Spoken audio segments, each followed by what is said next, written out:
Oi pessoal, meu nome é Thalita e hoje eu vou conversar com vocês um pouco sobre microbiologia da cavidade oral. Se vocês tiverem alguma dúvida quanto à aula, vocês podem me escrever nesse e-mail que está aparecendo aí embaixo, ou então me procurar no laboratório de microbiologia oral, ele fica no segundo andar, sala 3. Certamente não é novidade para vocês as informações sobre o microbioma humano, mas vamos dar uma relembrada. O corpo humano ele é composto por um número 10 vezes maior de células microbianas do que células humanas, então nós somos mais micro-organismos do que humano, e esse número é principalmente dado à quantidade de micro-organismos que tem no trato gastrointestinal. Esses micro-organismos, o seu genoma e o ecossistema em que eles vivem, interagem entre si, formando o que hoje chamamos de microbioma humano ou o superorganismo humano. Apesar da maioria dos micro-organismos da microbiota residente apresentar uma relação benéfica com o organismo, por razões não totalmente conhecidas, alguns deles podem desenvolver um perfil de patogenicidade. E diversos estudos visam tentar entender essa relação entre micro-organismos que são da microbiota residente, são micro-organismos mais estáveis, comum a quase todos os humanos, e a transitória, que são micro-organismos que vão variar de acordo com o ambiente, a dieta desse indivíduo, fatores genéticos, sistema imune, entre outras características. A microbiota humana ela começa a se desenvolver a partir do nascimento. A vida intrauterina ela é estéril, então não há contato com os micro-organismos maternos. E a partir do nascimento começa a colonização dessa microbiota, principalmente por micro-organismos vaginais e da pele materna, além de micro-organismos orais, fecais, de acordo com o contato com essa criança, com as pessoas ao redor dela. O ambiente e a alimentação também vai ter um impacto muito grande na composição dessa microbiota, principalmente o tipo de aleitamento. E os primeiros micro-organismos a colonizar são Streptococcus, Neisseria, Veganella, Cândida, que é uma levedura, entre outros. Aos 2 anos de idade, a microbiota humana ela já está praticamente formada, sem muitas alterações ao longo. Já a microbiota oral, ela foi a primeira vez descrita no século XVII por esse pesquisador, com um nome estranho, e ele descreveu a seguinte frase: peguei essa coisa das raízes dentais e misturei com a água da chuva limpa, colocando-a na lente amplificadora. Devo confessar que tudo me parecia vivo. Então ele retirou um pedaço da placa dental e olhou no microscópio. Ele encontrou vários micro-organismos se mexendo ali. E assim foi a primeira descrição da flora oral bacteriana. A partir daí, iniciou a era dourada da microbiologia, onde houve a descoberta de diversos agentes etiológicos de infecções, amebas, espiroquetas, fusiforme e diversos streptococcus. Nos humanos, a microbiota oral ela começa a surgir a partir da erupção dentária. Com o surgimento do dente, aparecem diversos ambientes dentro da boca. Então, tem uma superfície lisa, tem fissuras, tem o sulco gengival, que é o espaço entre o dente e a gengiva, permitindo, assim, o crescimento de diversas espécies, como Streptococcus, Fusobacterium, Actinomyces. A partir da puberdade, ocorre o aparecimento de outras espécies, como espiroquetas, prevotelas. E a flora do indivíduo adulto, ela tem poucas alterações ao longo da vida. A partir do momento que essa microbiota ela se constitui, ela só vai ser impactada com o uso de medicamentos como antimicrobianos, infecções orais, alterações imunológicas, com a perda do dentária, então o paciente que não tem mais dente ele vai ter uma microbiota muito diferente, entre outros fatores. A microbiota oral ela é muito diversa, porque na boca a gente pode encontrar diversos habitats, propiciando distintos nichos ecológicos. O que é isso? São diferentes ambientes, permitindo uma variedade muito grande de micro-organismos crescerem, e micro-organismos muito diferentes. É também um ambiente bastante dinâmico, porque ele está constantemente exposto ao meio externo, então está em contato com o meio externo o tempo todo. E a microbiota oral ela pode ter um impacto muito grande no organismo humano, tem muitas relações com doenças sistêmicas e doenças inflamatórias no corpo. Então, os habitats que a gente encontra na cavidade oral são as mucosas, por exemplo, boca, parte de dentro da boca. A língua é um habitat diferente, a saliva, na superfície dentária tem uma outra composição, permitindo outros micro-organismos, e o sulco gengival também é outro ambiente completamente diferente. A microbiota oral ela já foi descrita mais de 700 espécies na boca e 400 só no biofilme periodontal. Aproximadamente 50% dessa microbiota ela é desconhecida ou não cultivável ainda. Então, ela foi descoberta, grande parte dela, através de métodos de sequenciamento. Então, as novas tecnologias de identificação permitiram um conhecimento bem profundo dessa microbiota oral. Nós também encontramos na microbiota oral espécies que são relacionadas de importância médica. Então, espécies relacionadas a outras infecções, como Staphylococcus aureus, Escherichia coli, outros micro-organismos que eles não são normalmente associados à boca, mas eles podem aparecer no biofilme oral. E o papel deles ainda não é totalmente esclarecido. Essa microbiota ela é encontrada em estado de homeostasia. Então, há um equilíbrio entre as espécies benéficas e as espécies patogênicas nesse microambiente. E esse balanço ele vai ser impactado ou regulado de acordo com a higiene da pessoa, de acordo com suas defesas imunes, defesas específicas e inespecíficas, de acordo com a microbiota normal que você tem, se ela é capaz de impedir o desenvolvimento das bactérias patogênicas. Então, o equilíbrio dessa microbiota é fundamental para manter a saúde oral. A grande maioria das espécies orais, elas estão encontradas em estrutura de biofilme, o que a gente pode chamar de placa dental, biofilme dentário, biofilme dental. Tudo isso se refere a uma comunidade microbiana organizada, de forma não aleatória, embebida em um glicocálix que se adere a superfícies sólidas. Esse biofilme a gente encontra micro-organismos sésseis e planctônicos. Ele permite diversas interações bacterianas entre as espécies componentes desse biofilme e principalmente permite a proteção contra antimicrobianos e contra agentes externos. São características importantes do biofilme ter uma matriz extracelular que vai permitir a aderência de micro-organismos e também vai ser usada como fonte de nutrientes, a reserva de nutrientes.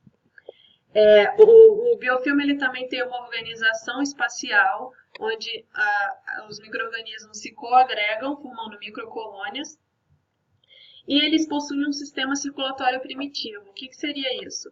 É a capacidade de fazer uma difusão de nutrientes, difusão de oxigênio, e também permite a remoção de metabólicos tóxicos, que algumas espécies podem estar produzindo.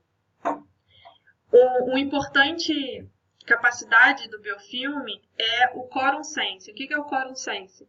É uma comunicação bacteriana através de quimiorreceptores. Então, isso permite haver uma contaminação entre as bactérias, aumentando a capacidade de expressão genética de fatores de virulência, aumentando a resistência a antibióticos e ao sistema imune, conferindo, então, uma maior proteção para esses micro-organismos que vivem no biofilme. Então, a principal vantagem de se viver no biofilme é proteção.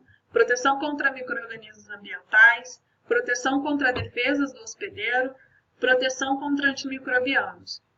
Então, essas bactérias elas vão ter uma proteção física, até porque é difícil de diversas substâncias entrarem naquela estrutura tão conservada, e também conferem uma maior proteção genética, porque eles trocam fatores genéticos entre si.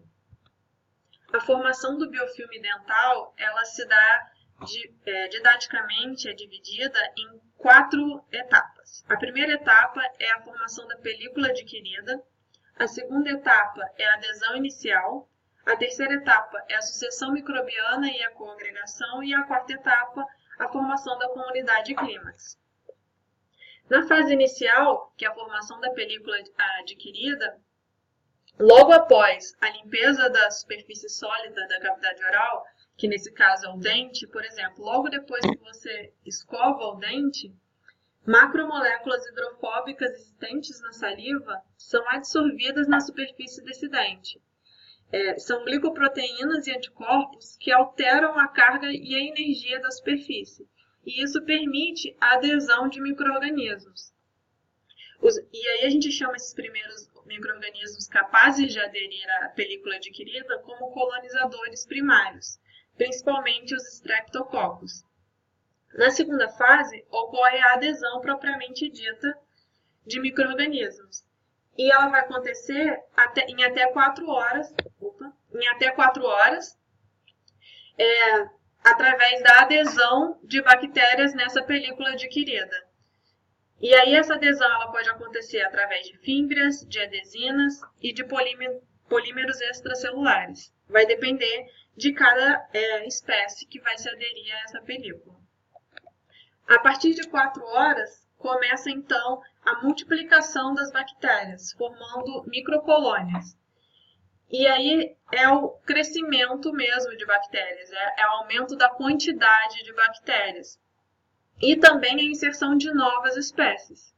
Principalmente a gente encontra cocos e bastonetes gram-positivos e facultativos, porque ainda é um ambiente que tem grande quantidade de oxigênio.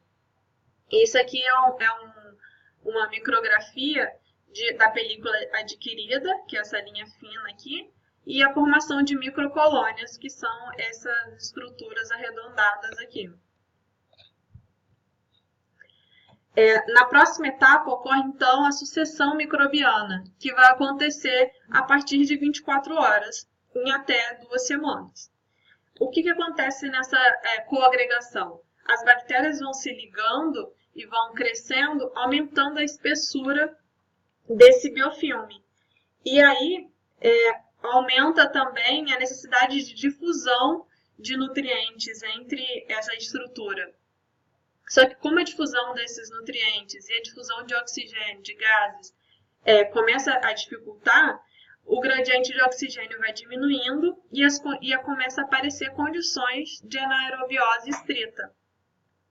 E aí permitindo a fermentação e permitindo o crescimento de bactérias gram-negativas e de bactérias estritamente anaeróbicas. Esse é um esquema, então, mostrando a estrutura de um biofilme dental, e onde a gente vai encontrar uma comunidade clímax a partir de 14 dias, depois de 2 semanas sem escovar aquele dente, a formação de uma comunidade clímax que vai ser cada vez mais heterogênea à medida que ela vai ficando mais velha. Então, inicialmente, a gente tem a superfície do dente, a película adquirida, que vai permitir a ligação dos colonizadores iniciais, são principalmente os streptococcus na base da estrutura, outras espécies que vão se ligar ao Streptococcus e não diretamente à película adquirida. E aí, isso é a congregação, é a capacidade de uma bactéria se ligar à outra, formando microcolônias. E aí, muda esse ambiente para condições diferentes de oxigênio, condições diferentes de nutrientes, permitindo que colonizadores tardios possam viver nessa estrutura e também se beneficiar dela. O biofilme dental, ou a placa dental, ela é basicamente dividida em 2 estruturas. A placa supragengival, que é essa que a gente encontra mais aderida ao dente, acima da gengiva, então nesse esqueminha aqui seria o número 1, ou então em placa subgengival, que é a estrutura, o biofilme que fica entre o dente e a gengiva, que seria esquematizado aqui nesse desenho no número 2. A placa supragengival ela é extremamente organizada. A maioria dos micro-organismos encontrados nela, eles têm um metabolismo sacarolítico, isto é, eles usam a sacarose, o açúcar sacarose, como fonte de energia. Ela caracteriza-se pela presença de coagregação microbiana, que é chamada de espiga de milho, que a gente pode ver nessa micrografia aqui, uma estrutura que parece realmente uma espiga de milho. E os principais micro-organismos encontrados são os streptococcus, os actinomyces, fusiformes e os cocos.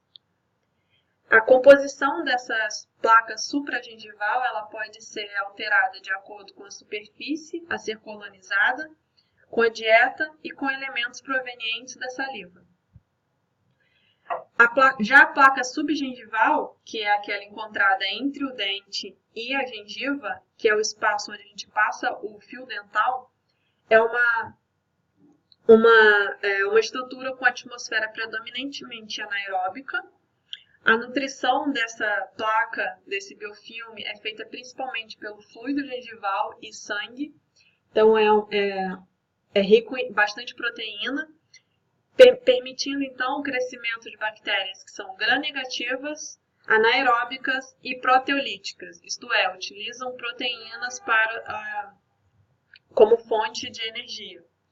As principais bactérias encontradas são Fusobacterium, Porphyromonas, Prevotella, Treponemas, entre outras. Essa placa bacteriana, ou placa dental, ela pode ter características diferentes e ela é relacionada com a doença cárie e com a doença periodontal, que são as duas infecções orais mais encontradas, mais prevalentes. Então, essa placa dental, ela pode ser em maior quantidade de micro-organismos cariogênicos, que são os Streptococcus mutans, Lactobacillus, Actinomyces.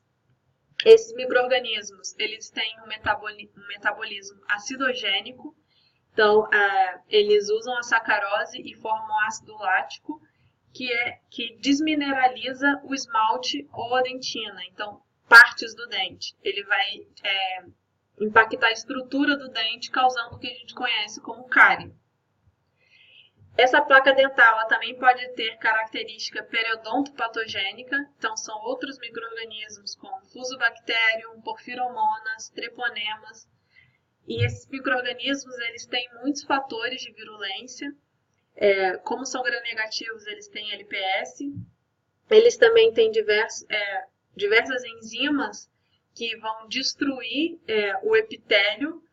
Então, a gengiva, eles destroem a gengiva e os tecidos de sustentação do dente através de uma resposta inflamatória. Então, essa doença vai causar, esse impacto desses micro-organismos vai causar a doença periodontal ou a gengivite. Eu vou falar um pouco, então, sobre a microbiologia dessas doenças orais. E, primeiramente, a doença periodontal. Ela é uma infecção polimicrobiana de natureza crônico-inflamatória. Ela é uma doença que pode persistir por muito tempo, porque não dói, então a pessoa não procura atendimento. É a sexta doença mais prevalente no mundo, 2,5 vezes mais do que a diabetes. Então ela tem um alto impacto na qualidade de vida, porque a progressão dessa doença leva à perda dentária. Então, o metabolismo dessas bactérias periodontopatogênicas, ele vai levar à destruição do tecido que sustenta o dente, e a pessoa pode perder o dente, diminuindo a sua capacidade funcional, autoconfiança, relacionamentos em geral. A doença periodontal ela foi descrita há muito tempo e já é muito bem definido como funciona essa estrutura do biofilme periodontal. Então, Sokransky e colaboradores descreveram complexos microbianos nesse biofilme periodontal, onde os complexos laranja e o complexo vermelho, eles estão mais associados à doença periodontal. Então, quando a pessoa já tem os sintomas e os sinais da doença, eles vão aparecer mais esses micro-organismos, então porfiromonas, treponemas, diversos fusobactériums.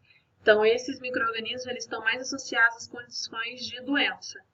E quando o paciente não possui a doença periodontal, então condições de saúde, vai aparecer bactérias do complexo azul, do complexo verde e dessas que estão fora dos círculozinhos. Então, são as bactérias mais encontradas na saúde periodontal. Correlacionando, então, aquela estrutura de biofilme que a gente viu, de coagregação, de sucessão microbiana, com os complexos microbianos do biofilme periodontal, a gente tem essa estrutura de pirâmide, onde os colonizadores primários seriam esses complexos azul, lilás, verde e amarelo, que são mais relacionados à saúde, e os colonizadores tardios são os mais associados à doença, que são os complexos vermelho e laranja. E eles também estão em menor proporção. Então, essa pirâmide está de acordo com a proporção, a quantidade de micro-organismos nesse biofilme. Mas isso não quer dizer que eles são menos importantes. Eles vão ter um papel muito fundamental no desenvolvimento da doença periodontal. A doença periodontal ela pode ser dividida em gengivite, que é uma inflamação mais primária da gengiva. Então, a gente consegue ver aqui ó, que a gengiva está mais vermelhinha e a presença de uma placa, dá para ver um mais amareladinho aqui. Então, a presença, o crescimento grande de micro-organismos nesse biofilme, ele vai levar à inflamação da gengiva, que é a gengivite. Normalmente, os micro-organismos encontrados na gengivite são gram-positivos e gram-negativos, anaeróbicos e facultativos, e principalmente Fusobacterium nucleatum, Prevotella intermédia e Veillonella parvula. Já na doença periodontal ou a periodontite, a gente vai encontrar uma resposta do hospedeiro. Então, o hospedeiro vai fazer uma resposta inflamatória tão forte que vai levar à destruição propriamente dita desses tecidos de suporte do dente. Então, a gente pode ver aqui nessa imagem, olha, que grande parte da gengiva já foi perdida. E se a gente ver a radiografia, tem uma perda óssea também. Então, essas bactérias também destroem o osso. Isso daqui é só uma imagem de cálculo, que é o endurecimento dessa placa dental. Quando ela não é removida, ela endurece, calcifica, formando essa estrutura aqui. E a periodontite, então, ela vai ter uma menor proporção de células benéficas e uma maior, encontra-se mais gram-negativos. Ao invés de cocos, a gente encontra mais bastonetes, são micro-organismos imóveis, anaeróbicos obrigatórios e com metabolismo proteolítico, como falei anteriormente. E as principais bactérias associadas à periodontite são Aggregatibacter actinomycetencomitans, que a gente chama de AA, Tannerella forsythia, Treponema denticola e Porphyromonas gingivalis. Além da perda dentária que a doença periodontal pode ocasionar, ela também é muito associada a doenças sistêmicas. Então, você ter a doença periodontal, ter essa infecção na boca, ela vai piorar o prognóstico ou causar algumas doenças sistêmicas, principalmente doenças crônicas inflamatórias. Por quê? Essa boca ela vai estar constantemente inflamada e aí essas bactérias patogênicas elas podem cair na corrente sanguínea e parar em outros sítios do corpo, causando doença. Também pode cair nessa circulação citocinas e mediadores inflamatórios, aumentando inflamações que já tenham em outras partes do corpo. E assim vai piorar situações pré-existentes ou então causar doenças. Por exemplo, já foi associada doença periodontal com diabetes. O tratamento periodontal ele melhora o controle da glicemia. Grávidas com doença periodontal têm maior chance de parto prematuro. Porphyromonas gingivalis, que é uma importante bactéria associada à periodontite, ele é associado estritamente, fortemente, à artrite reumatoide. Tem muita associação entre doença periodontal e doenças cardiovasculares, principalmente por deposição de bactérias patogênicas em válvulas cardíacas. Câncer do trato gastrointestinal, síndrome metabólica, doença do intestino inflamado, infecções respiratórias, entre outras condições. Então, ter uma doença periodontal, ter uma periodontite na boca, ela não é só impactante em termos estéticos, você perdeu o elemento dentário. Ela também pode ter um impacto sistêmico, pode causar outras condições que previamente não estariam lá se não tivesse esse foco de bactérias patogênicas e um enfoque inflamatório, de mediadores inflamatórios muito forte. Já a cárie, que é a outra doença oral mais comum, ela é uma perda localizada de tecidos calcificados do dente decorrente da fermentação de carboidratos da dieta por micro-organismos do biofilme dentário. Ela é uma doença multifatorial, então ela é caracterizada pela tríade de Kies, onde para acontecer a cárie precisa de um hospedeiro, dentes que sejam suscetíveis, micro-organismos cariogênicos e a dieta seja rica em carboidratos. Porque esses micro-organismos, principalmente os streptococcus do grupo mutans e lactobacillus, eles vão fermentar os açúcares da dieta, formar diversos ácidos, entre eles o ácido lático, que vai destruir partes do dente. Pode ser o esmalte dentário, pode ser a dentina, então ele vai corroer estruturas dentárias. Mas, além disso, atualmente já é dito que há um quarto componente nessa etiopatogenia da cárie, que é a higiene bucal. Você pode ter os outros fatores de risco, então você pode ter uma dieta altamente rica em carboidratos, ou você pode ter micro-organismos cariogênicos, ser suscetível, mas se você tiver uma boa higiene bucal, você vai controlar esses outros fatores e vai impedir o acometimento da cárie. Então, se você sempre escovar o dente depois das refeições, não vai ter tempo suficiente para esses micro-organismos cariogênicos crescerem e causarem a cárie. Então, a higiene bucal ela é o tem a maior importância nessa tríade, que no caso agora são 4 fatores. Essas são algumas das referências que eu usei nessa aula, então se vocês tiverem a oportunidade, leiam esses capítulos aqui desse livro, ele está disponível na biblioteca do Instituto de Micro, então é de fácil acesso. E também vai ser importante para responder as perguntinhas que eu enviei para vocês. Então, para lembrar, escove o dente 2 vezes por dia, passe o fio dental pelo menos uma vez por dia, e assim você vai manter a sua microbiota oral em controle, tanto evitando a cárie quanto evitando a doença periodontal e posteriores consequências de tudo isso. Então, lembrando sempre, escove o dente 2 vezes ao dia e passe o fio dental. Obrigada, pessoal!